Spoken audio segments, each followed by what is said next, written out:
जी, इसके लिए शुक्रिया, लेकिन हमें इसकी जरूरत नहीं। लेकिन जहां तक मुझे जानकारी है मछली बाबू की आपको जरूरत पड़ेगी। सुना है 2 लाख रुपए कम पड़ गए। आपकी जानकारी सही है, लेकिन अब भी कह रहा हूं कि आपको इसकी फिक्र करने की कोई जरूरत नहीं है। हम बरानगर के तालाब की पीछे वाली जमीन बेच देंगे। मछली बाबू, वो जमीन तो आप पहले ही बेच चुके हैं।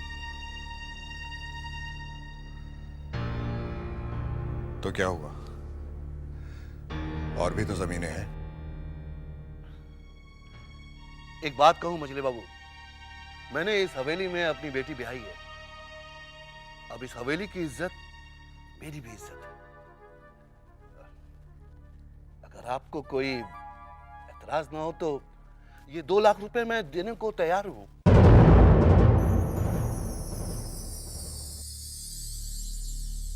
नहीं नहीं, मेरा यकीन कीजिए, मैं हिस्सेदार या भागीदार नहीं बनना चाहता।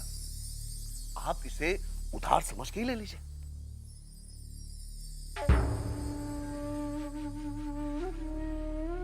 हम समधियों से पैसे नहीं मांगते। हाँ, अगर आपको जरूरत हो तो बेझिझक मांग लीजिएगा, हम दे देंगे। ये आप क्या कह रहे हैं मछली बाबू? आप जैसा समधी हो तो मुझे चिंता किस बात की है? लेकिन फिर भी जाते जाते एक बात कहना चाहूंगा। आधी रात को भी मेरी जरूरत पड़े तो याद कर लीजिएगा, मैं हाजिर हो जाऊंगा। अच्छा, चलता हूं। नमस्ते।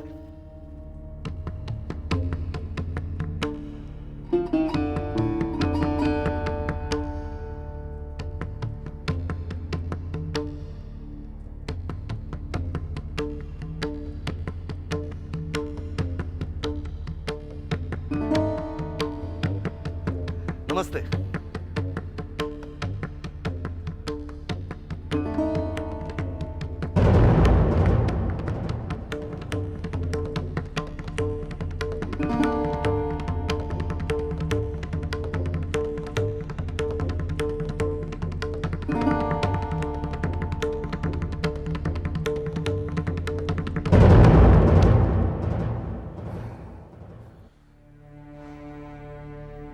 भागीदार?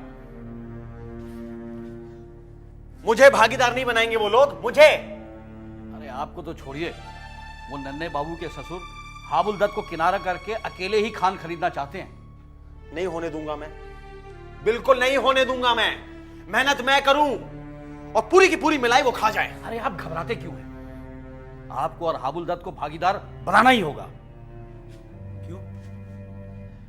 अरे देखिए, खान खरीदने के लिए 10 लाख चाहिए और सारा कुछ बेचकर भी 10 लाख नहीं पूरा हो सकेगा।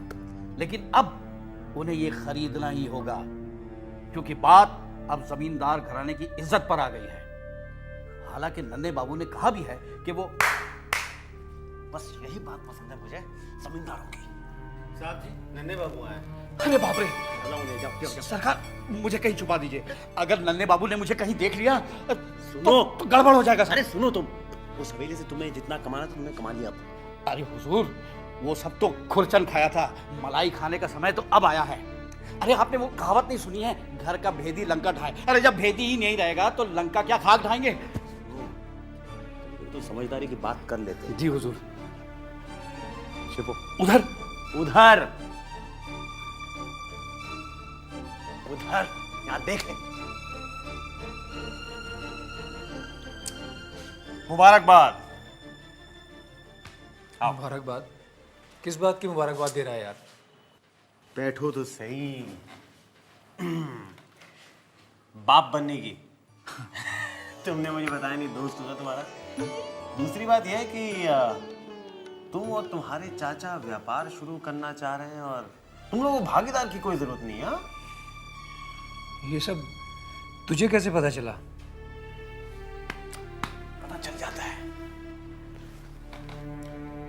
बाजार में नहीं, तवाइफ आए और जमींदार को पता ना चले। ना, ऐसा नहीं हो सकता। कोई नया व्यापार शुरू करना चाहे और नन्ही को पता ना चले, ऐसा नहीं हो सकता। तू ठीक कह रहा है। मंजले चाचा की यही मर्जी है,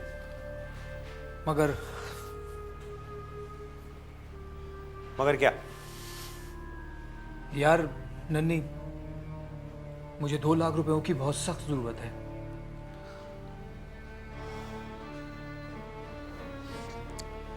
पैसे मुझसे ले लो, पैसे तो दे दूंगा मैं, मगर एक शर्त है। शर्त? कैसी शर्त?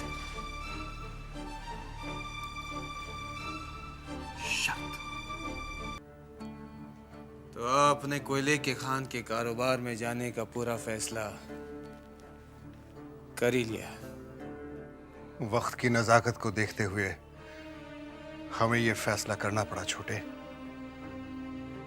और हम चाहते हैं कि तुम भी वक्त की नजाकत को समझने की कोशिश करो।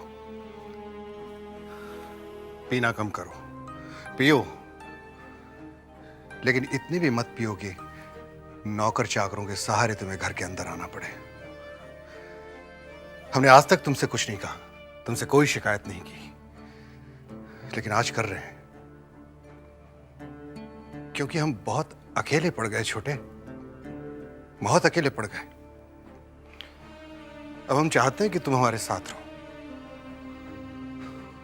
हमारी मदद करो। ये चुन्नी बाई के यहां जाना कम करो, जाओ, लेकिन रोज रोज का जाना अच्छा नहीं है, और थोड़ी खर्च पे पाबंदी लगाओ। यही कहने के लिए तुम्हें बुलाया था छोटे। तुम्हारी तबीयत कैसी है अभी? थोड़ी बहुत ठीक है। भगवान का लाख लाख शुक्र है। चलता मैं।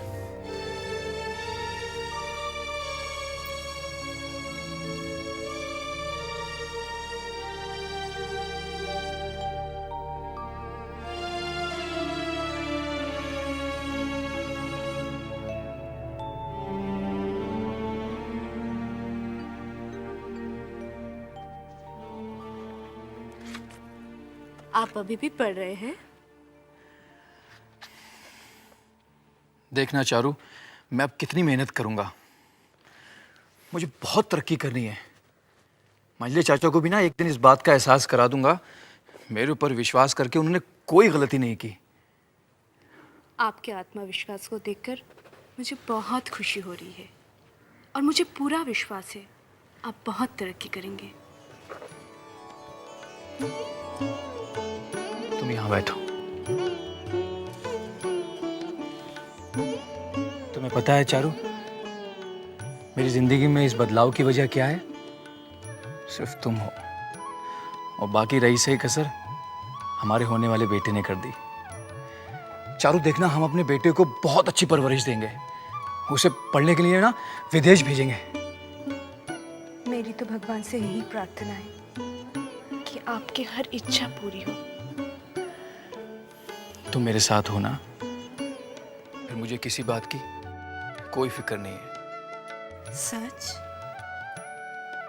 हाँ।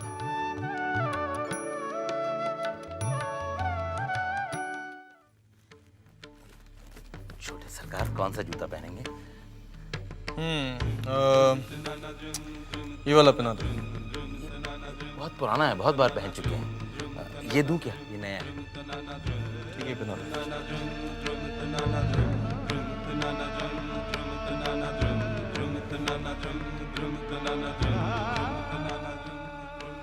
जरा अपना हाथ तो आगे कीजिए। क्यों? एक बहुत बड़े बाबा हैं, उन्होंने आपके लिए ताबीज भेजा है। अरे भाई, हमें क्या हुआ है?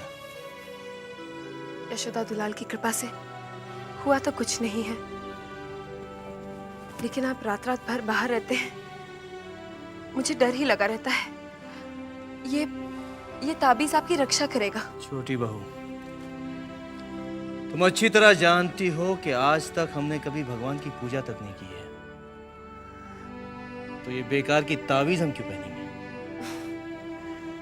आज तक आपने मुझे जो भी कहा है सो मैंने किया है, और आपने मेरी हर बात टाली है। आज तो मत टालिए, मान जाइए। लाइए मैं आपको पहना देती हूँ।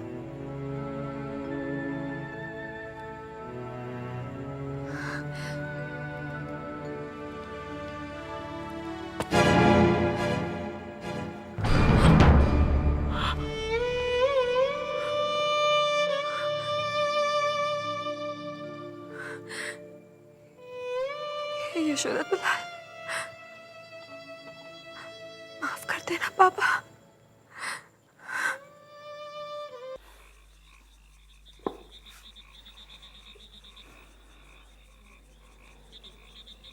छोटी बहू रानी की हालत अब और देखी नहीं जाती।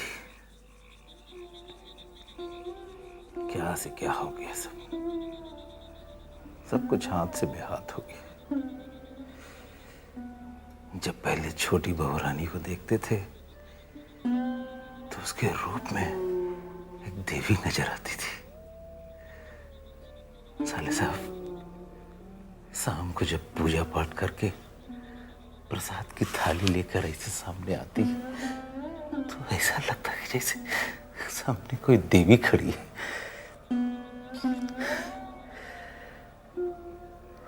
सब कुछ क्या से क्या हो गया। छोटी बहू रानी बेचारी का सोच कर ही हवेली में आई थी। उनको भी कैसे कसूरवार ठहराए। छोटे बाबू जो हैं वो देखते ही नहीं उसके तरफ। बंसी, ताबीज का क्या हुआ? ताबीज की वजह तो ये सब हुआ। छोटे बाबू तो ताबीज को फेंक फाक कर चले गए। छोटी बहू रानी का चेहरा देखने के लायक था। वो तभी से पीना शुरू किए और पिए जा रही है, पिए जा रही है। उसका पीना रुक ही नहीं रहा और एक ही जिद लगाई है कि वो 5 सुपारी लेगी और 12 नगर जाएगी। हमने बहुत समझाया, नहीं छोटी बहू रानी अकेले नहीं, लेकिन हमारी तो सुनती ही नहीं। क्या करें पता नहीं।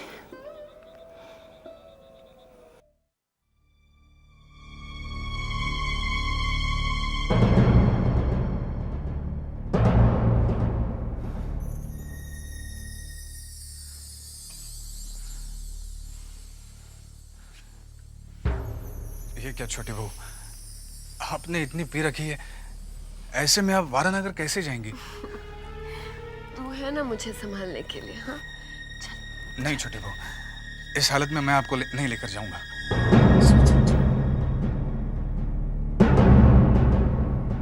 अरे खुद ही देखेगी, मुझे भी बताना अंदर क्या चल रहा है। रुक रुक रुक, अंदर शराब चल रही है। क्या? आपने 5 सुपारी मंगवा के रखी है? वो तो कल ही से तैयार है। यहाँ चल। छोटी बहू, एक बात कहना चाह रहा था। अब मेरा यहाँ आना ठीक नहीं होगा। क्यों? क्यों ठीक नहीं होगा? छोटी बहू, मुझे ऐसे लगता है कि यहाँ मुझे लेकर बातें होती है। अच्छा, हायराम, साले साहब कह रहा है मेरा यहाँ ना भी ठीक नहीं। दीदी चुप चुप चुप। सबके सब चुगलखोर हैं, चोरी छुपे बातें करते हैं। देख, तू घबरा मत, मैंने खिड़की दरवाजे बंद कर दिए हैं। हाँ, अब हम जा सकते हैं। बड़ी माँ, क्या? मैंने भूतनाथ बाबू को छोटी बहू के कमरे के अंदर जाते देखा। भूतनाथ छोटी के कमरे में क्या कर रहे हैं दोनों? दोनों खूब शराब पी रहे हैं। हाँ? ये छोटी ने तो सारी इज्जत उतार के रख दी है। अच्छा ठीक है, तू जा। ठीक है, जाती हूँ बड़ी माँ।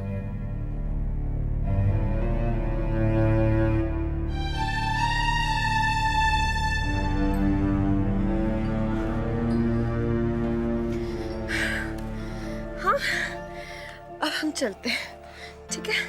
चल उठा रहे 5 सुपारी का डब्बा। छोटे भाई अब और नहीं पियेंगे, अब लाइए इधर। क्या करता है रे? चलो। ठीक है, चल चल तो।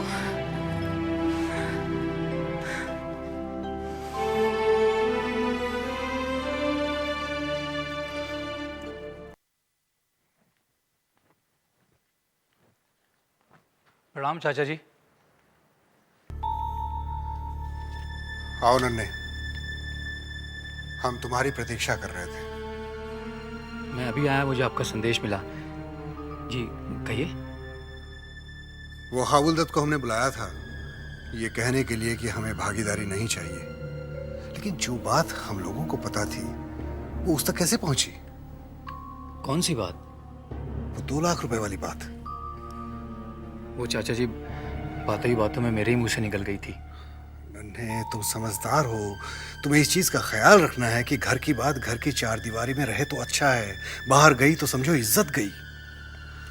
मैं माफी चाहता हूँ चाचा जी। आइंदा ख्याल रखना। वो 2 लाख रुपए की पेशकश कर रहा था, हमने इनकार कर दिया। चाचा आप 2 लाख रुपयों की फिक्र ना कीजिए। क्यों? क्यों फिक्र न करें? मैंने 2 लाख रुपयों का इंतजाम कर लिया है। तुमने कर लिया? कैसे कर लिया भाई इंतजाम? वो चाचा जी मेरे कई दोस्त थे ना, मैंने उनको कई साल पहले कुछ रुपया उधार दिया था। अभी मुझे जरूरत थी, मैंने उनसे मांगा और उन्होंने मुझे दे दिया। एक चीज का ख्याल रखो नन्हे, ये उधार दिए हुए पैसे हैं जो, उन्हें भूल जाया करो, मांगा मत करो।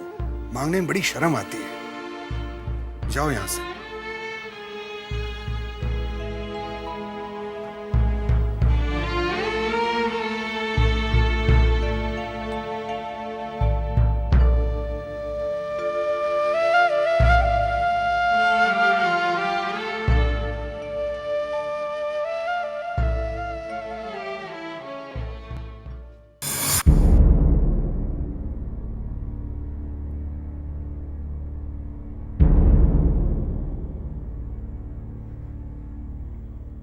ये क्या? गहने तो तुम्हें बहुत प्यारे थे, आज अचानक अपने जिस्म से उतार कर अलग क्यों कर दिया? दुनिया एक तरफ, मेरे पति की इज्जत एक तरफ। मुझे इन सब से आपकी इज्जत कहीं ज्यादा प्यारी है। इन्हें रख लीजिए।